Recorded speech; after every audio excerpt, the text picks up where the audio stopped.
Why choose a Sleep Number smart bed? Can I make my site softer? Can I make my site firmer? Can we sleep cooler? Sleep Number does that. Cools up to 8 times faster and lets you choose your ideal comfort on either side. Your Sleep Number setting. Get early access to Sleep Number's biggest sale of the year. 25% off the i8 bed, our most popular. Plus free home delivery. Limited time. All Sleep Number smart beds offer temperature solutions for your best sleep. Check it out at a Sleep Number store or sleepnumber.com today. It's a dramatic change. I also, I don't hate Jesse Matthew. I never have. But it's kind of like, when you have a bear in your neighborhood and he's knocking over trash cans and creating a ruckus, you don't hate the bear. It's doing what bears do. But the bear can't be running around your neighborhood. You have to keep people safe. I feel the same way about Jesse Matthew. That's Gil Harrington, the mother of Morgan Dana Harrington, the 20-year-old Virginia Tech student who disappeared from the John Paul Jones Arena while attending a Metallica concert at the University of Virginia in 2009. I think the important thing for people to realize is that when no matter what the cause of the grief is, whether it's a person who's gone missing or a murder or an illness or a car wreck, whatever it may be, that grief is a necessary feeling that you have to go through with different stages to be able to, I think, come out on the other end and be functional and positive again, happy again, maybe. And that there's no specific time that grief ends. And I agree with Jill. I don't think you get over it. I think you get beyond it, and you have to find things in your life that bring you pleasure and start incorporating them back into your life to be able to move on. That's Dan Harrington, Morgan's father. This is the Silver Linings Handbook podcast. I'm Jason Blair. This is part 2 of my conversation with Gil and Dan Harrington.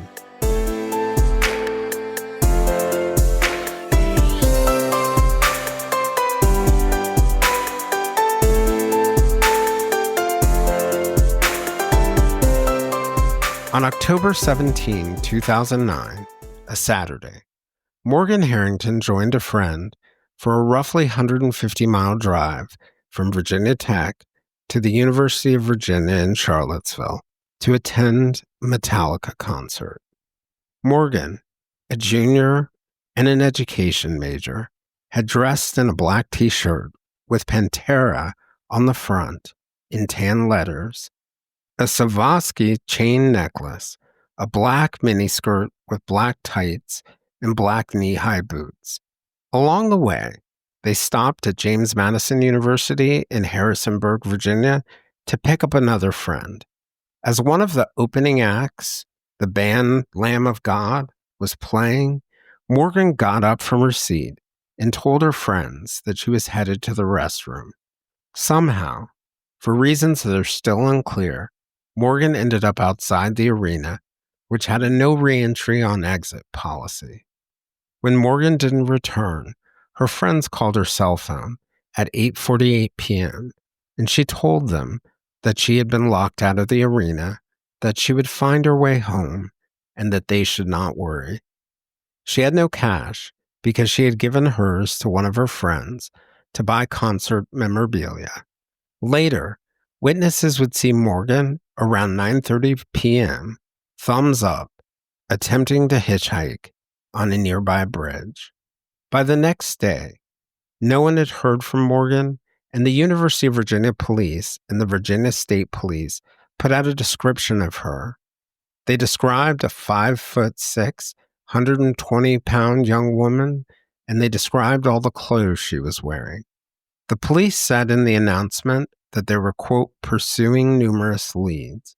By Monday, Morgan's parents, who lived in the southwest Virginia town of Roanoke, were at a press conference in front of the University of Virginia Police Headquarters in Charlottesville, asking for Morgan to come home if she could hear their message and for the public to find leads.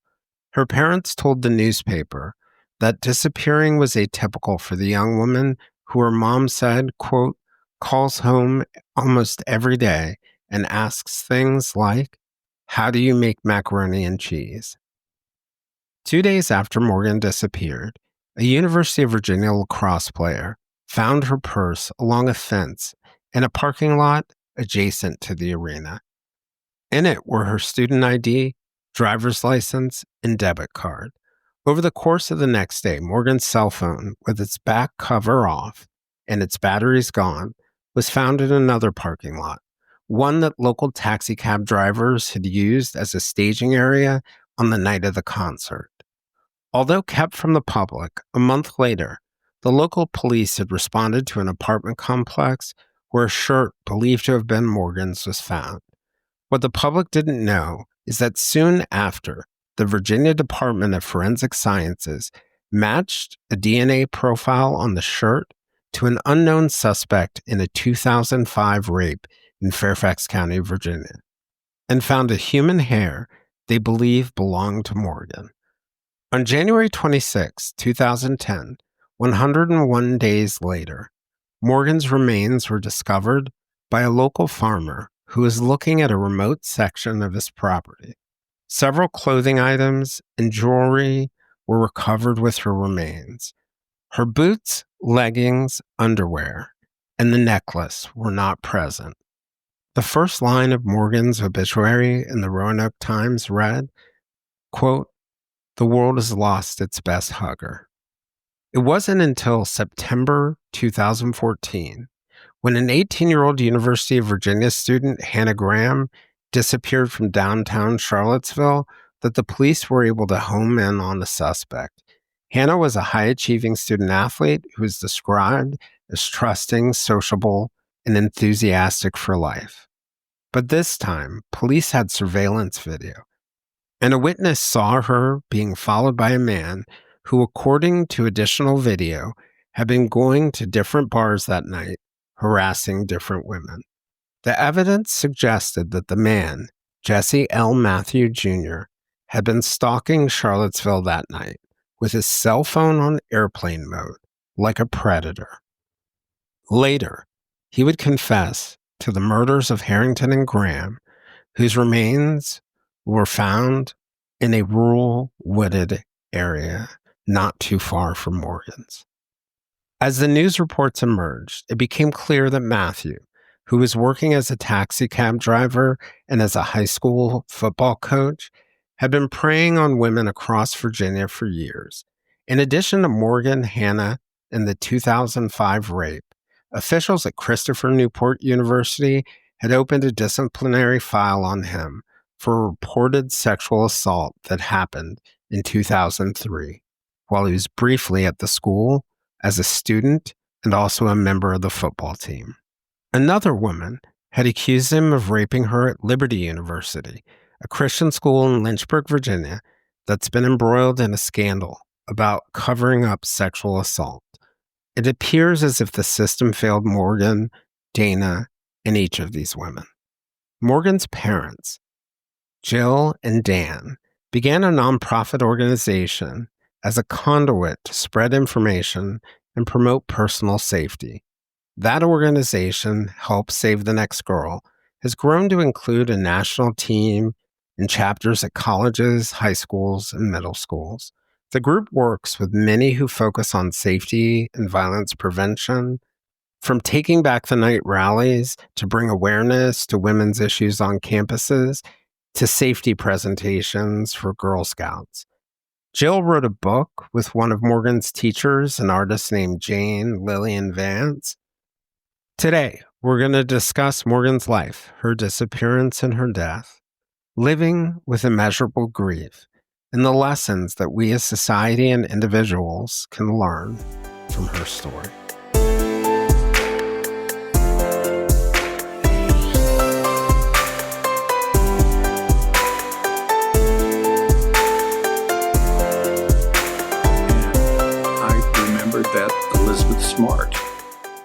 you remember, she was I missing. do. Yeah. So I said, I'm going to call Ed Smart. And I somehow got Ed Smart's number, and I called his home. And one of his kids answered the phone, and they said, our dad's in Florida, but I'm sure he'd want to talk with you. And so he called me, and he said, there's a group out of Texas that I'm going to call, and we're going to see if they can get up here next weekend and do a community search. And let me tell you, did the police like that? No. And in fact, they set up this small gathering place at a hotel in Charlottesville. And the evening before, to have people sign up who was going to be, they were overwhelmed. And we probably had 2,000 people searching for Morgan. And the police were not happy with us at all.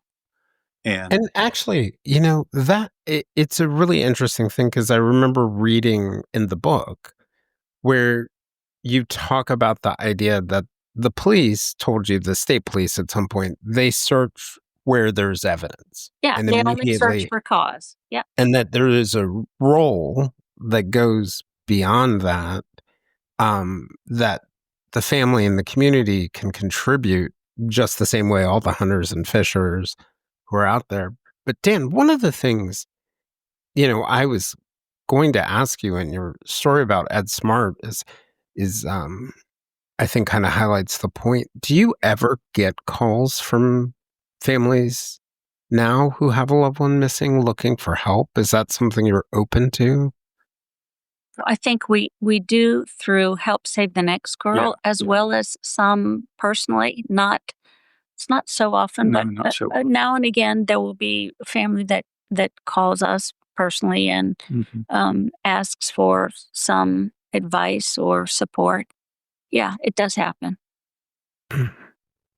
Yeah, because I just imagine it's such a unique, for lack of a better way, club to be in. Yeah, it's an ugly club that no one wants to belong to, but once you're in it, you feel compelled to help those others who are as well.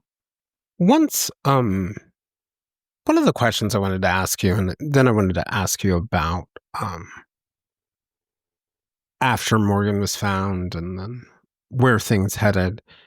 But one of the things that really surprised me, Jill, when I was reading the book, you had the photos in there from the scene.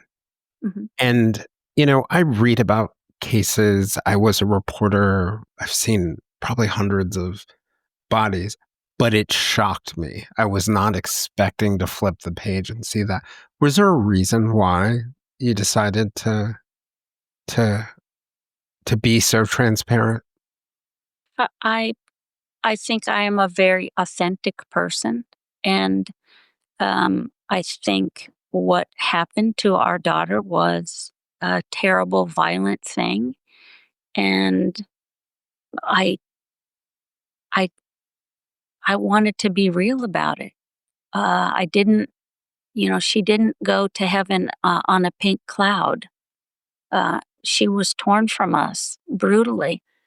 I wanted to be real, and maybe that comes from having more proximity to death often. Mm-hmm. And I think some time ago, it was we as people had more contact with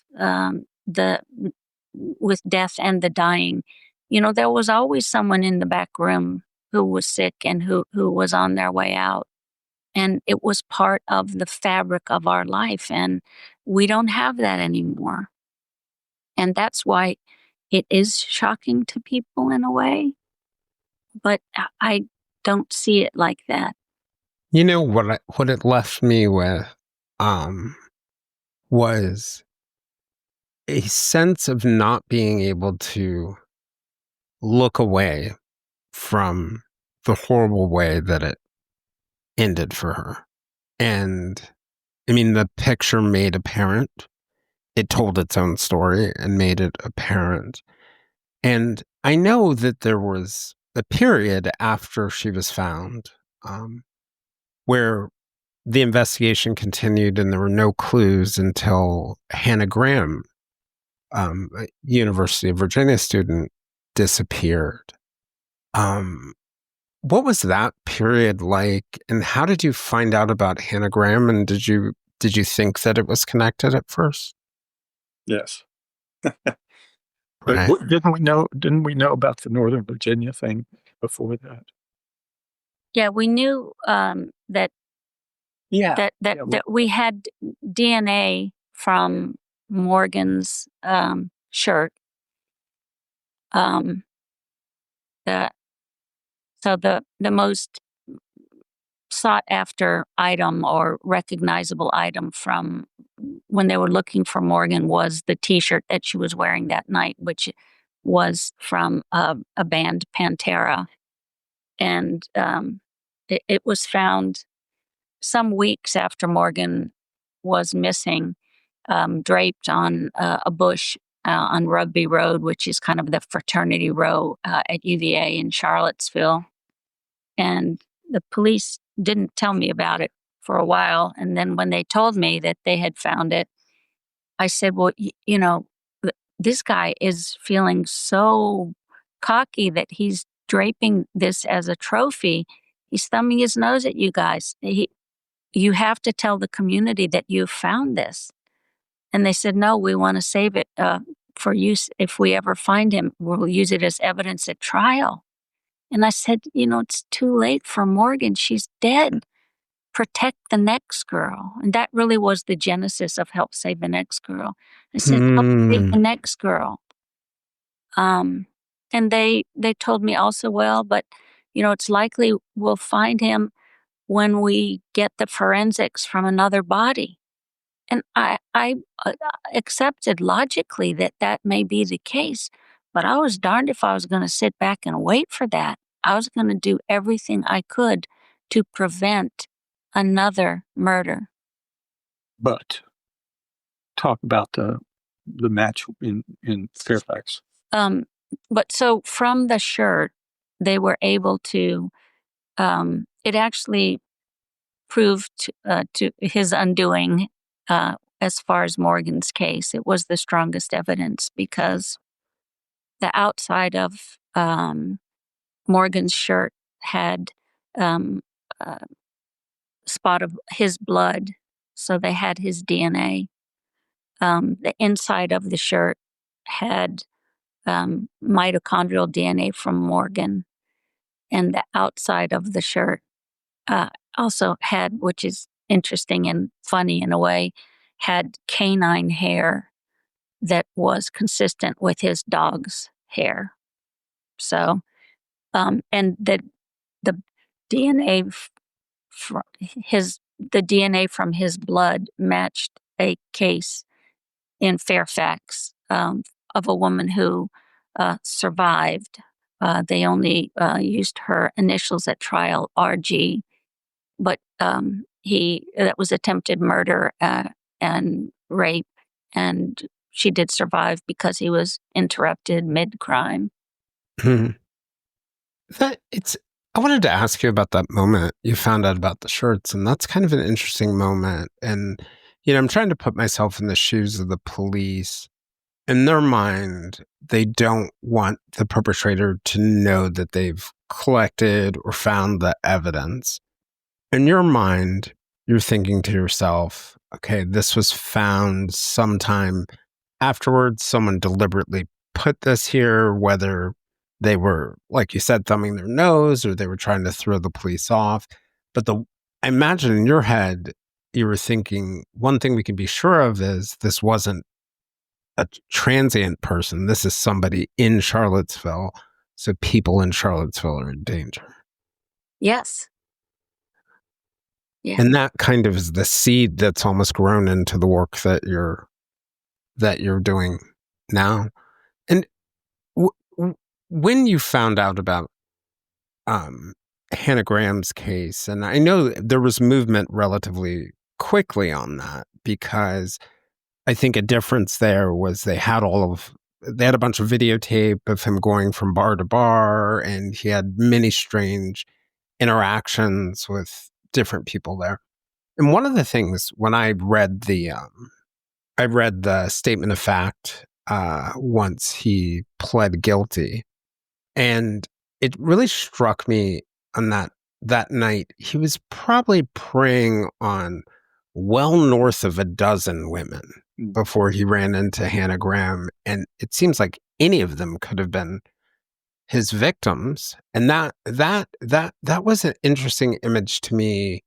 That, and then you add the fact that he had turned his cell phone off early in the night.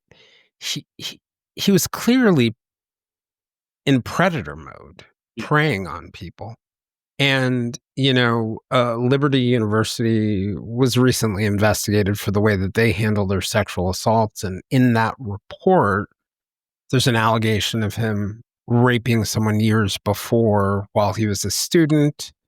At Christopher Newport University, he either got kicked out or left over similar kinds of disciplinary issues.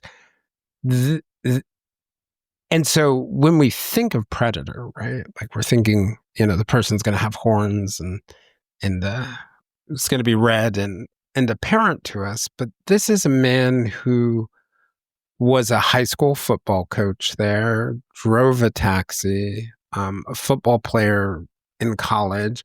He was able, in that reading about Hannah Graham's last night and his behavior, then he was unbelievably, inappropriate with people, but he was able to strike up conversations and, obviously did not seem that threatening to some people, even if inappropriate. And I wonder whether we look at who predators are the wrong way, or we're looking at the wrong things, or we're missing something. Do you have any thoughts on that? I do. He is an apex predator, and I think that he is different stuff than we. I think that, in the animal kingdom, for every population of mice, there are a couple of owls, and they prey on the mice. Apex predators go where the prey is, and they try and blend in.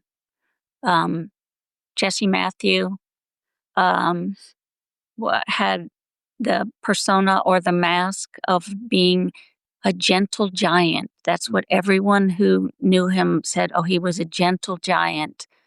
But if you watch the video of him when he sees Hannah Graham on the downtown mall in Charlottesville, he's ambling along like Fat Albert, and he sees her, and in 3 strides, he whips around and he turns into cheetah predator.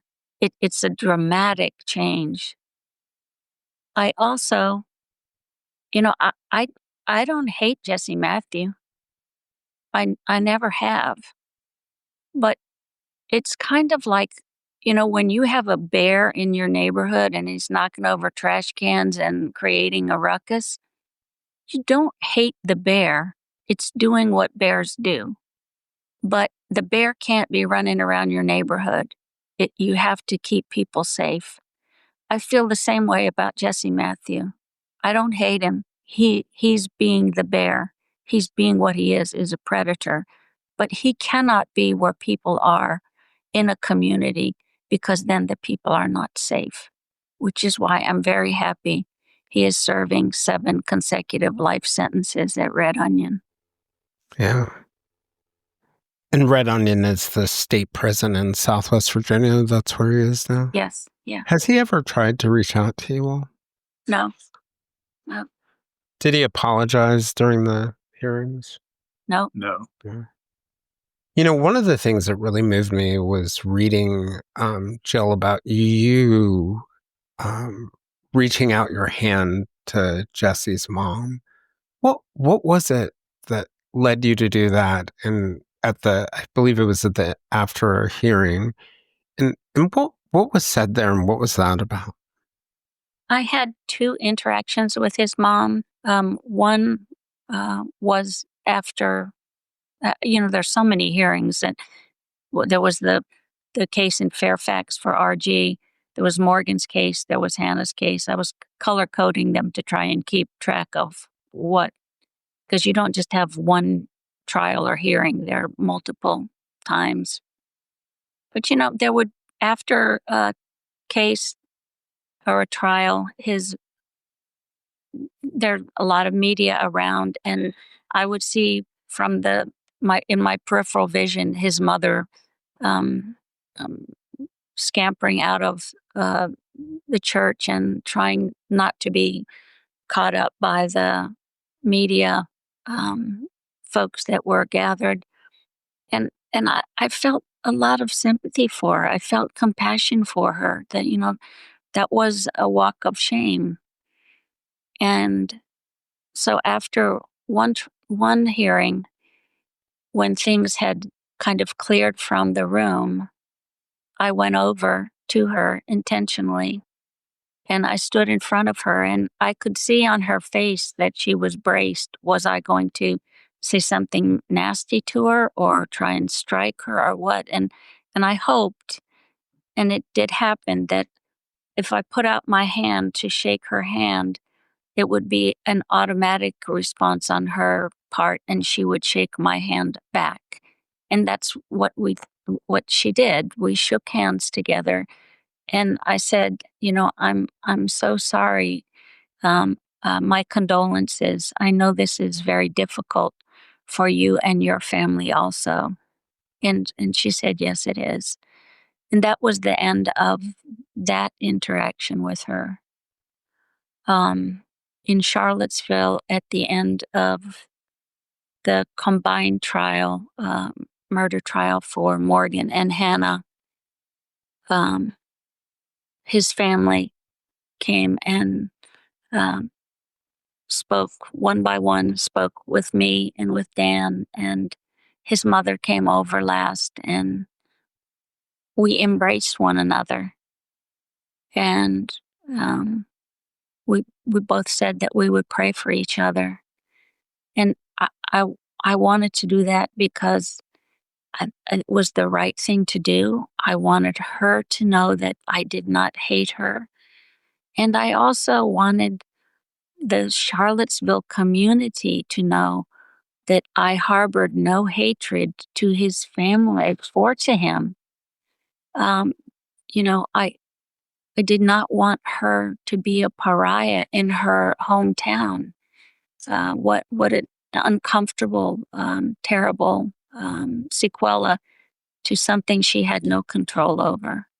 Do you feel like, and I know in, this situation, thinking about both Morgan and thinking about Hannah, I really do believe everything that I've read and looked at supports the idea that they cross paths with a predator, and it's not something necessarily that you can control. But do you think, whether it's a formal system or society, do you think that do you think we collectively as society or the systems around us failed them on some level?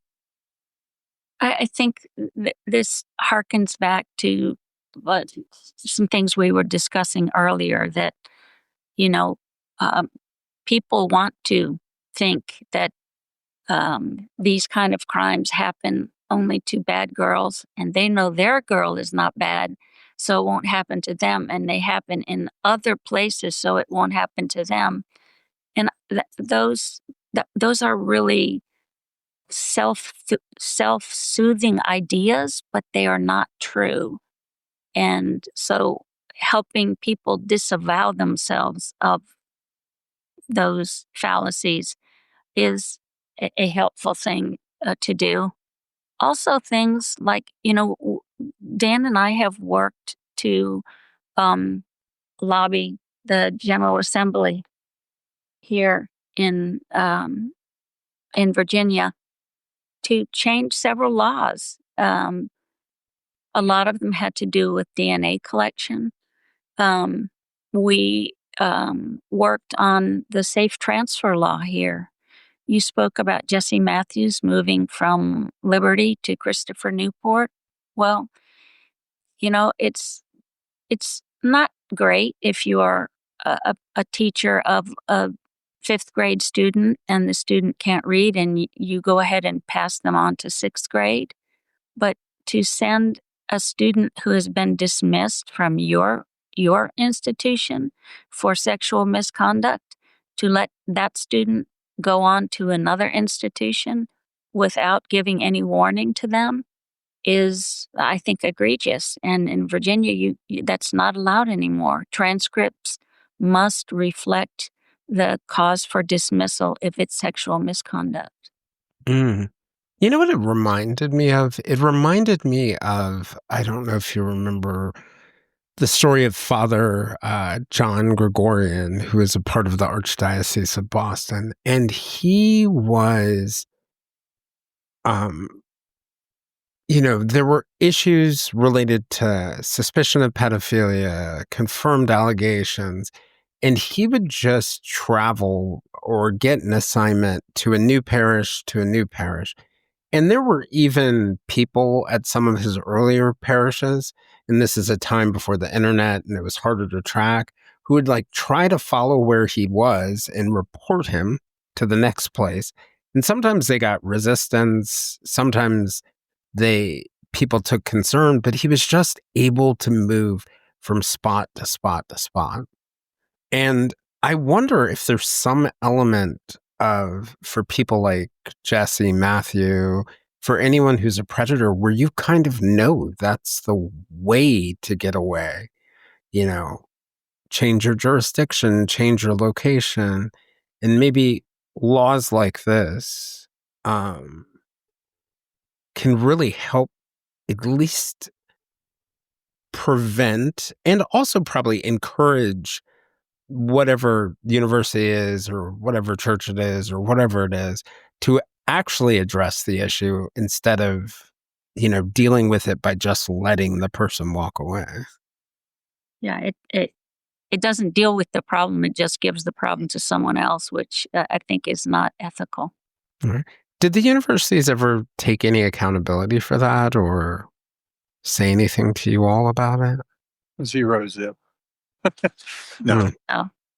And, we, after when Morgan was missing, there's a bridge close to the athletic fields where some of her objects were found. And we made that our base of operation. And honestly, if a Martian had come down, they would have said something has happened here. We had flowers. There's some lady who collected rocks from around the world, and we had rocks stacked.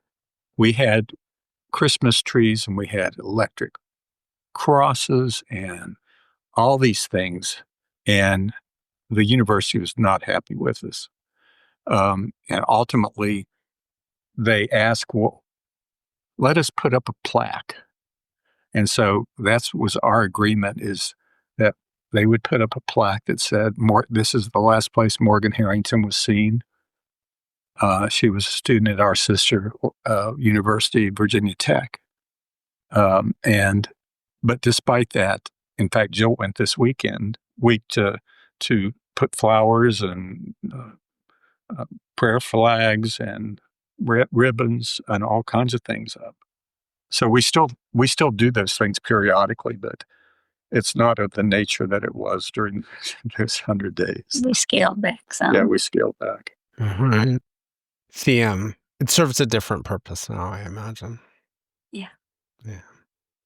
So what led you, in the sort of, I was going to ask you, did you guys ever have the opportunity to really connect with the Graham family as well? Hannah's family? The trials were held concurrently. So at trial we did.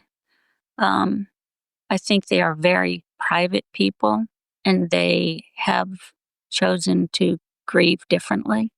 So Yeah. And having the same, I understand that having the same individual kill both of our daughters is not the basis of a real warm friendship. No, no. It's kind of, it has the same challenges we were talking about inside a relationship. And, and you guys probably know the dangers of trauma bonding as well, right? Then the universe becomes about it.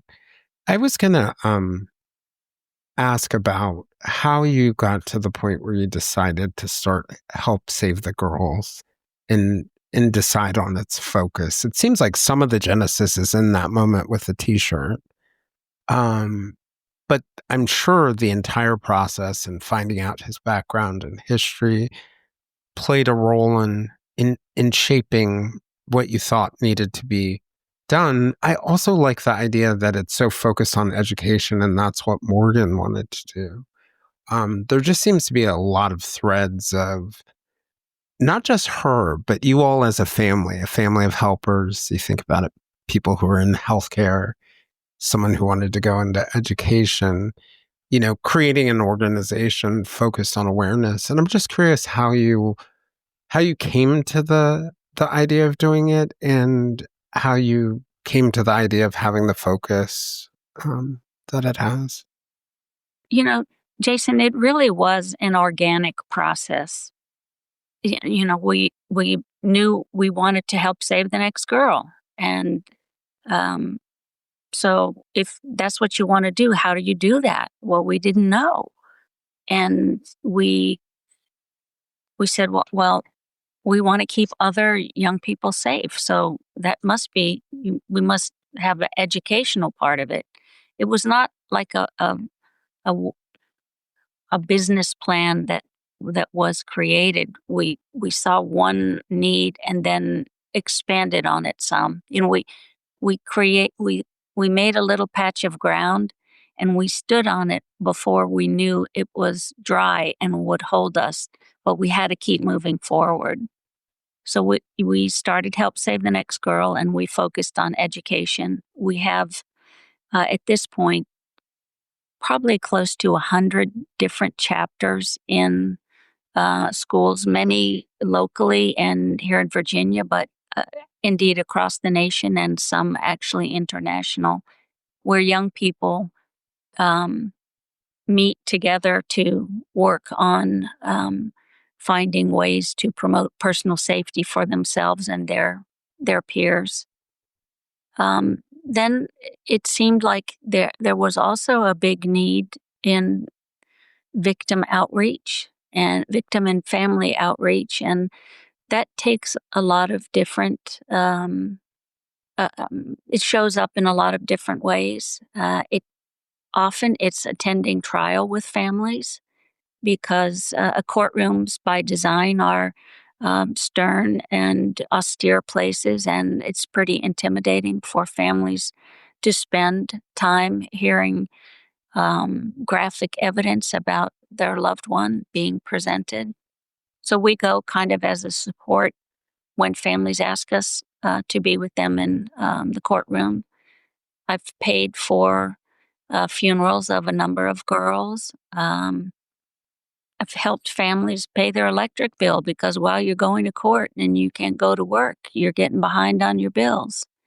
So victim outreach takes many different forms. And then we also spoke about the legislative activism that we've done. I think that will have a long-lasting impact on safety in Virginia. I know that the 16 laws that we supported and lobbied for that were passed, and if any of them had been in effect in 2009, Jesse Matthew would have been in jail, and Morgan and Hannah would be alive today. Kind of coming full circle to the beginning of our conversation, I wanted to ask you both, do you think it's possible to find peace in unimaginable grief? And what do you hope for young women and families? I think we have peace, don't you think? Yeah, I think we have Yeah, peace. I think, yeah, Jason, I think I would say that Jill and I have peace, but that doesn't mean that we don't have at times sadness or, an anniversary. Morgan's birthday's coming up next Thursday. And, those are times that you think about things, um, but, but I think time heals, many things. And yeah, we'll never have Morgan back again, but, we've not forgotten Morgan. Jill, for you? One one thing that I think I find comfort in a lot is, um, I call it the step away theory. That this kind of goes back to your idea that the pictures in the book were startling. That I believe that when there's a certain point in a violent crime or an acute illness where your consciousness steps away, that you're still alive, maybe on your way to death, but you are perhaps people say it's hypoxia, perhaps it's God's grace, but you are no longer privy to pain and suffering. You are beyond.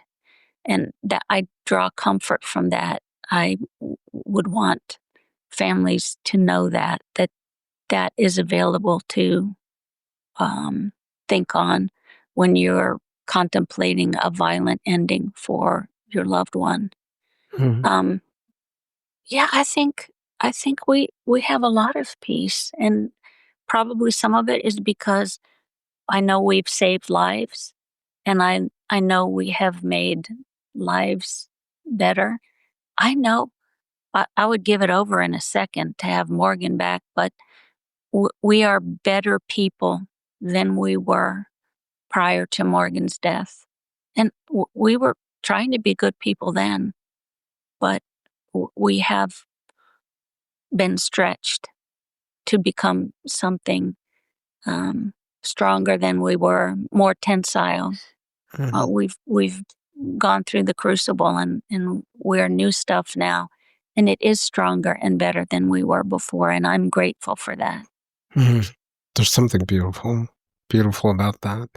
I I want to give you guys a chance to have some closing thoughts. And, you know, I can feel the faith, whether it's spiritual faith for you guys or religious, or if it's just that you have faith or you're optimists.